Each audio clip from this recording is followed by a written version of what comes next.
So my name's Annette Joseph. I'm CEO and founder of Diverse and Equal. So I founded Diverse and Equal back in 2018 to address the lack of diversity in the tech sector.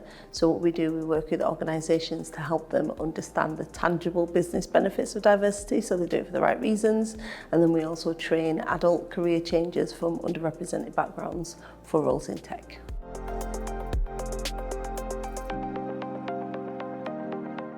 So I am a career changer myself. I started off as a graphic designer, although I've worked in and around tech for about 30 years. Started off as a graphic designer, taught myself web design, and then went into digital marketing, which wasn't a good fit for me. And then when I was introduced to digital services, that just kind of fit everything that I am, the graphic design bit, the web design, everything. And so it was just a great fit for me. But then as my career started to progress in that industry, the rooms, the conferences, the meetups, all of the places that I went into, there was nobody who looked like me. And I had worked with a few teams, and one of them, which was like an award-winning team, one of the best teams that I ever worked on, was really, really diverse. And I could tell the difference in the outcomes and the outputs, especially for the user. In that team, and so I just could see the difference in the two and decided that something needed to be done. So I started speaking to organisations about diversifying their teams and the benefits of it, and they came back with, we can't lower the benchmark, we've got to hire the best person for the job. And I thought, it's an interesting assumption.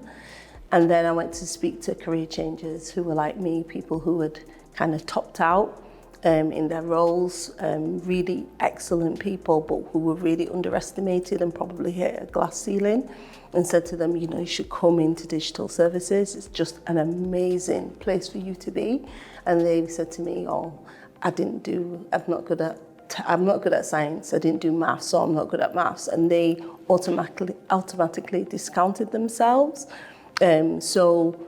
Bridging that divide within the two, helping organisations understand why this should be important to them and how it can benefit their business was really important. And then also working with the career changers to help them see, look at this industry that you could be part of, you can actually make a difference here. That's why I started the business.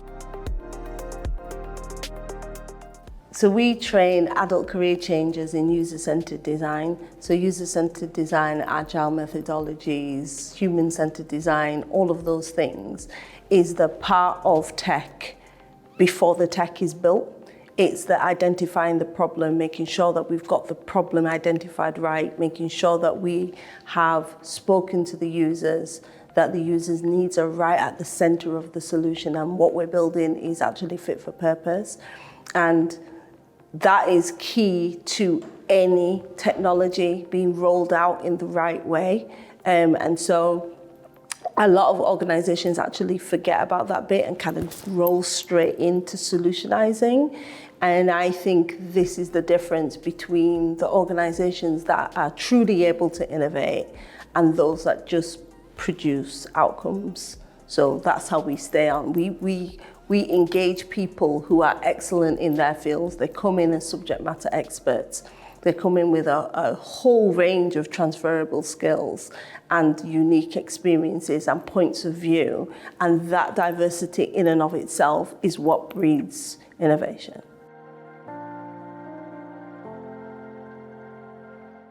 We've got this great tech ecosystem going on, but there's so much scope for more. And Leeds is definitely the place. We have an untapped market. Like, we have 140 different ethnic groups in this city. And if we bring in all of the citizens of all the residents, all the citizens of the city, and actually find out what their problems are and how we can solve them, the only thing that is going to come from that is innovation and greatness. The thing that I always say to my students and to pretty much everybody who asks me that question is follow your passion. So the tech industry, when you say tech, it's just so big and so broad and so wide. So if you look for the things that you would do for free, the things that interest you, the things that where you lose time, you start doing this thing, and then all of a sudden it's 5 o'clock and you didn't even realize and the day's just gone away. If you look for those things in yourself, identify those things, there is a job for you in tech where you can use those things most of the time. So I would start by noticing yourself. What are the things that you enjoy? Where is your passion? And follow that passion. I'd say Leeds Digital Festival for the city put Leeds on a platform. It's just given us a really great foundation and given us a voice. I think sometimes in the north people don't even think we exist. It's just like there's London and that's it, and London, Manchester, but Leeds Digital Festival has really put Leeds on the map.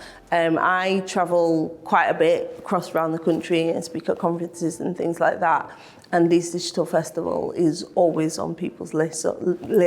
So when I say I'm from, we've got an office in Leeds and I'm from Leeds, they always mention Leeds Digital Festival. So Leeds Digital is like a resource that is definitely needed. There's so many events and happenings around the city, and it's so difficult to try to keep up with everything. So this resource is really important for the city and for people who are interested in the city as well.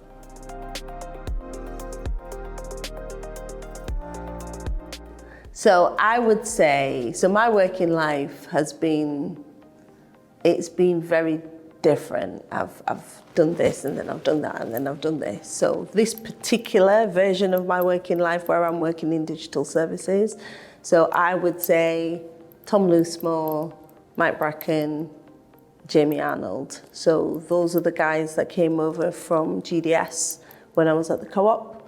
I was working in digital marketing, not very happily, I might add. And they came to the co-op with this vision of, user-centered problem solving and products for people, with people at the core. And hearing their conversations just kind of sparked something in me. And they gave me the opportunity to be able to get into digital services, and from then everything just opened up. So every time I mention it, they go, no, it was you that did it, but they were the ones that actually opened up the door for me. So yeah.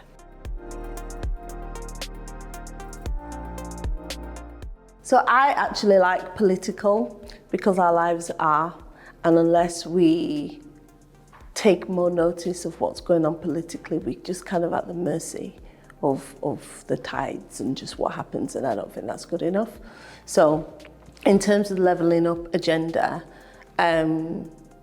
Leeds, West Yorkshire, Leeds, we have an opportunity to really create something very, very special. So there is a technological revolution happening and has been happening for a while. But I think we're going to see more and more people lose jobs because of the technological revolution.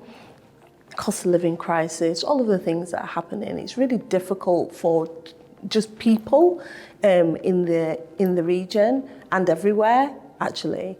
And I think if we can bring people along with us, and not just the usual suspects, but everybody, if we can reach out to all of the hard to reach communities, there is immense value and richness in those communities and in those people, in those individuals. So as we are leveling up, as we are retraining, as we are building new products and services, we need to remember the people who live here and to make sure that we're bringing them along with us.